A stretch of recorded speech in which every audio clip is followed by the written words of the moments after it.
If you're going to work at a theme park, you've got to be prepared for accidents and injuries. And yes, I've experienced my share.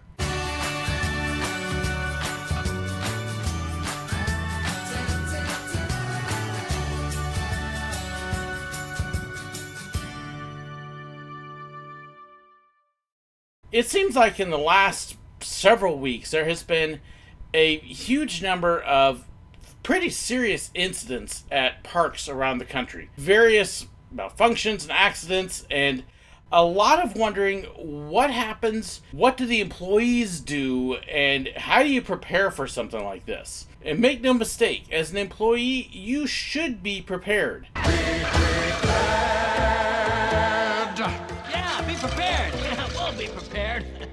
For what? In fact, one of the accidents, one of the reasons it seemed so shocking is it seemed like the employees didn't know what to do. And that shouldn't happen. Part of your training as a theme park employee includes a section on what to do in case of injuries, accidents, illnesses, and things like that. And depending upon what your job is, how you deal with that. Whether you're a ride operator, whether you're a cashier, a merchandise person, a custodian, a cook, whatever it may be, everybody has their own types of emergencies they may have to deal with. Now, hopefully you never have to deal with one, or just minor things, because when you do have something serious happen, well, let's just say it sticks with you, and I've had a couple. They try to train you as well as they can. There are certain things that you can expect based on guest behavior and things that have happened in the past, but people are unpredictable, and machinery over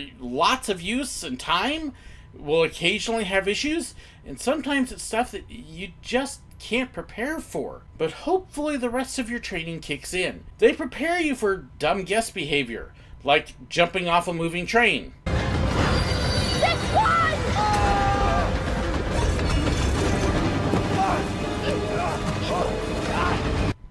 Yep, or pulling a pull cord when there isn't an emergency. Jumping over a fence because you want to retrieve something that you lost. Back goes Kavich to the warning track, leaps and he has it!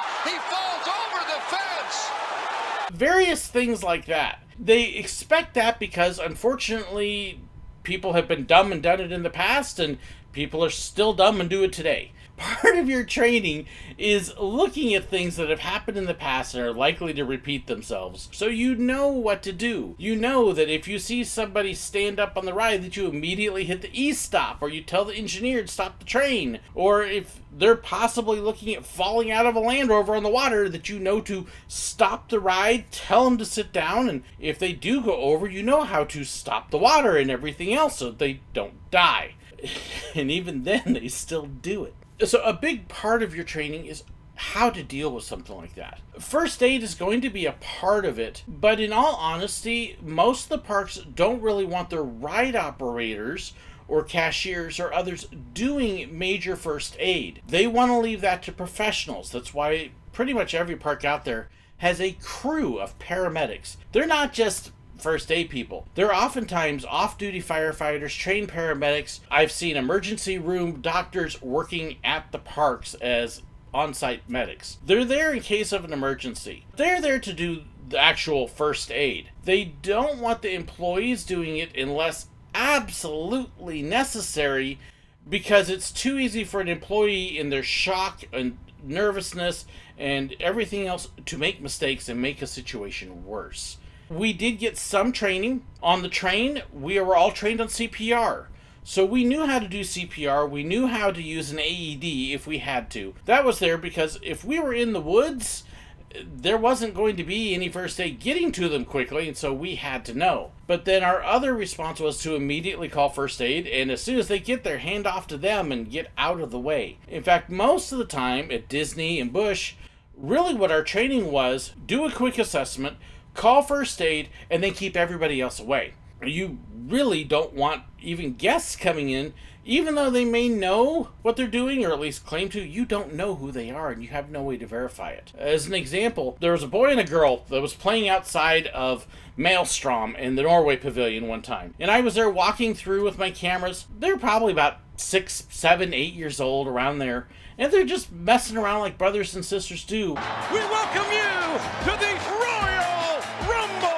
brother does this roundhouse kick and catches sister right on the jaw. And your first thought was, oh, that hurt. And then she starts spitting blood. Oh, not good. My first response isn't to try to stop bleeding or whatever. It's to yell at the store that's right over there. Call first aid, get them here now. And then my second response is to square off the area and prevent other people and gawkers from coming in going, oh, what happened? Ooh, Sally, look at that. Now, this is before everybody had one of these. Now it's going to be even worse because not only are they wanting to gawk, now they're wanting to go, get the video! You don't want that when somebody's hurt. Your job is to quick assess, make sure they're not dying. Ooh, I'm dying! Call first aid, keep guests out of the way. Or take the guests if you need to a safe location if possible. But get them into a place where you can deal with the problem, first aid can deal with the problem, and it doesn't cause a bigger problem. And that can, again, change depending upon what you're doing. Another example, at one of the parks, a young lady I knew on her second week of work was working the climbing nets, and a child fell through the net and managed to break their leg as they fell through this net. Welcome to your second week of work. Welcome to the jungle. We got fun and games.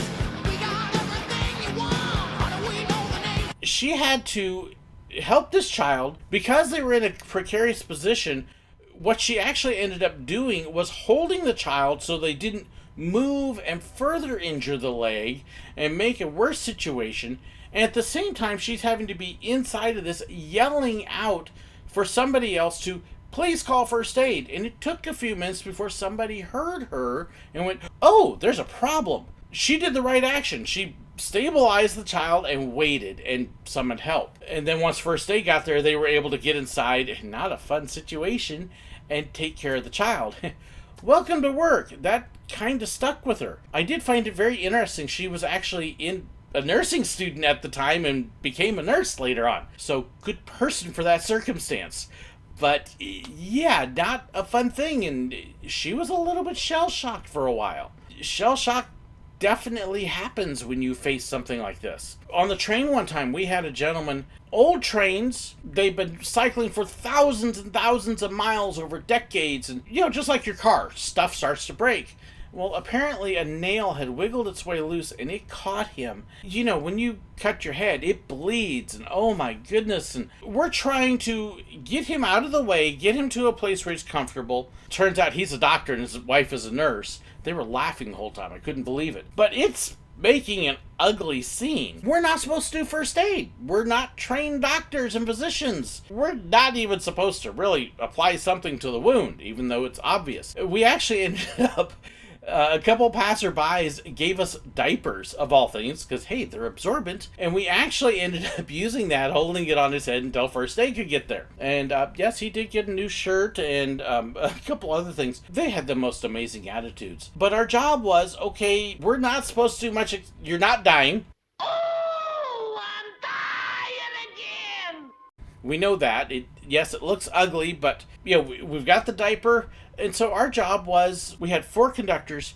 We closed off the area. We shut the ride down. There were a couple of us that were maintaining a perimeter around where the guest was sitting so other guests didn't intrude. Another conductor went up and took care of the gate. Sorry, folks, we're closed for a little while. And we all kind of had our tasks that we did.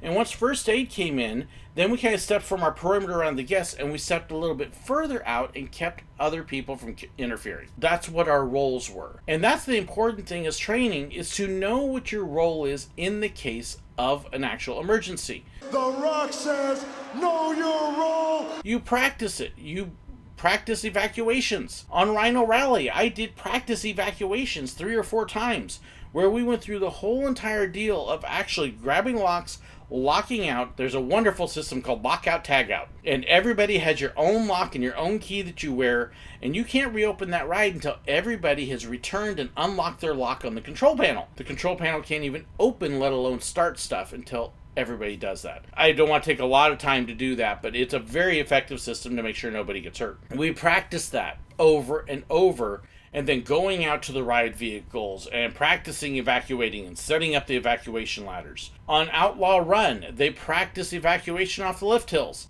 and we got to be the test dummies on the lift hill so they could run the train through, stop it, and pretend it got stopped by the computer. How do you keep people out of the train? How do you walk them down the lift hill? And we practice that for them. So you practice all of this stuff and go through the routine, so when it does happen, it becomes automatic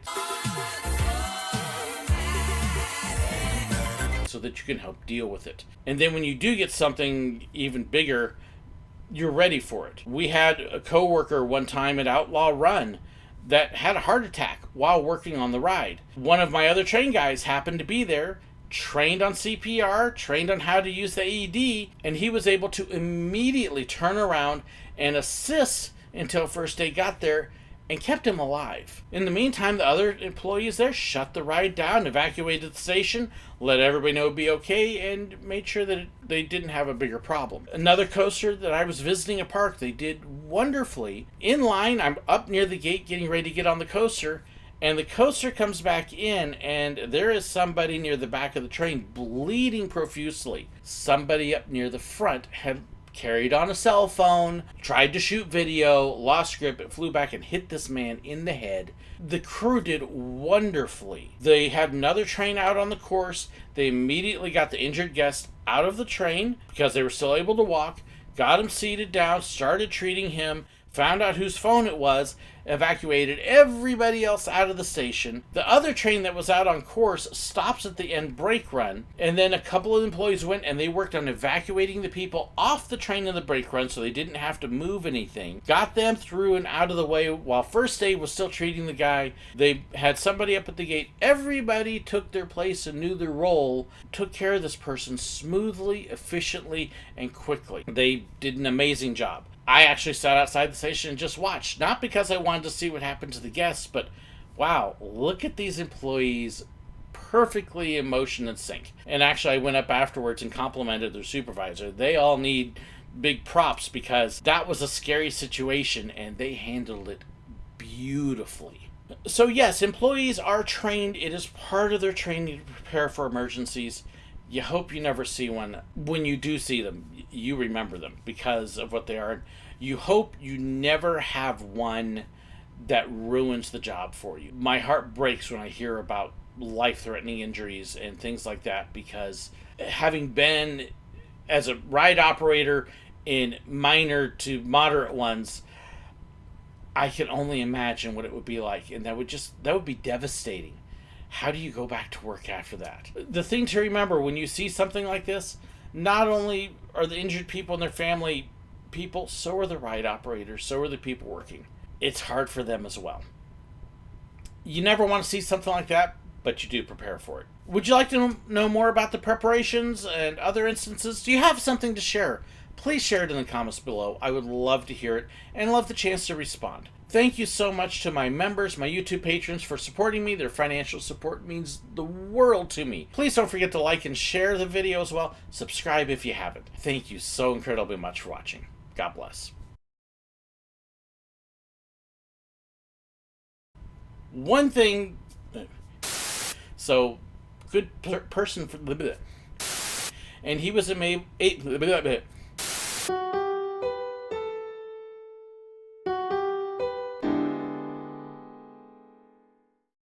Thank you so much for watching. If you'd like to know about contact information, fan pages, merchandise, and more, please be sure to check the description below. If you enjoyed this video and you'd like to know when I have new ones, well, make sure you hit that subscribe button right up there. And if you want to see another one of my videos, well, I've got a great one for you right here.